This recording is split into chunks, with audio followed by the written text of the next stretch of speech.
My name is Clarence Meadows.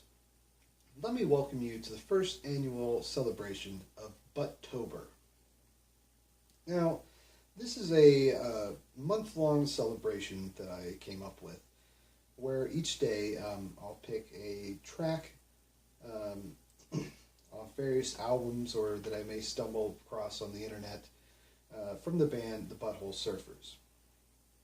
And from there, we're going to take that day to listen to that song a little closer, a little deeper, and give it the attention that it truly deserves.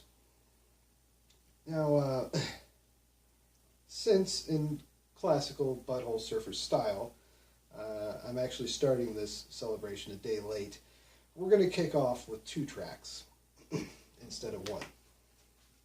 Before that, I want to read a little excerpt from the liner notes from which the first track we're going to listen to comes from.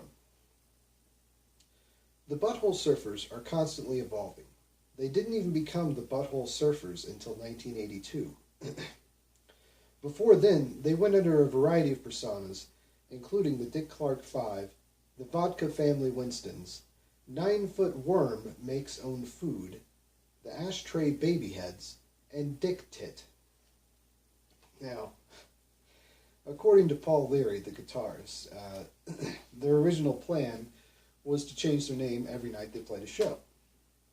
And they did this for a while, but ultimately decided to stick with the Butthole Surfers because that was the name they used the first time they got paid to play a show. Now, our first track is fittingly titled Butthole Surfer. And while the recording is actually from a 1983 demo, where we're getting it actually comes from a promotional CD that was released in 1994. And this was handed out to radio stations across the country, as I understand it, to entice them to play songs off of it or whatnot. Couldn't be sure exactly.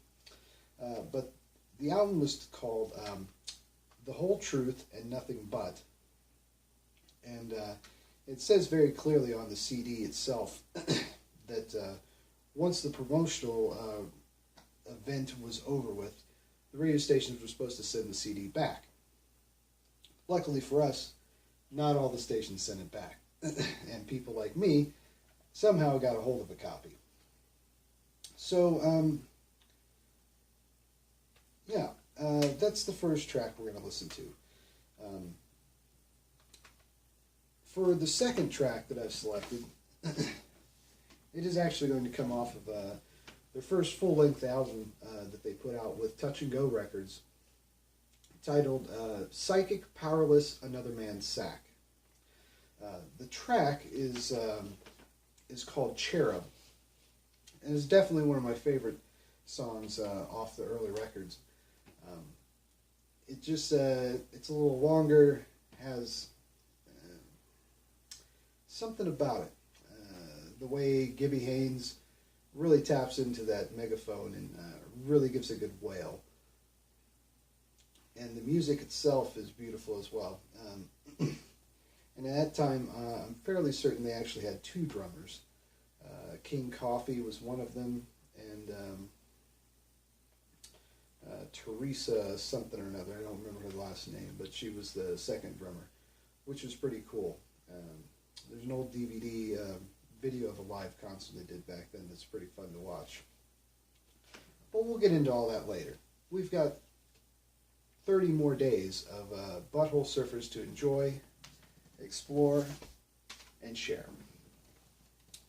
So, thank you for joining me on this inaugural night, and if you have any friends you think might be interested in joining us on this magical voyage we're about to embark on, please let them know. And until tomorrow, enjoy listening.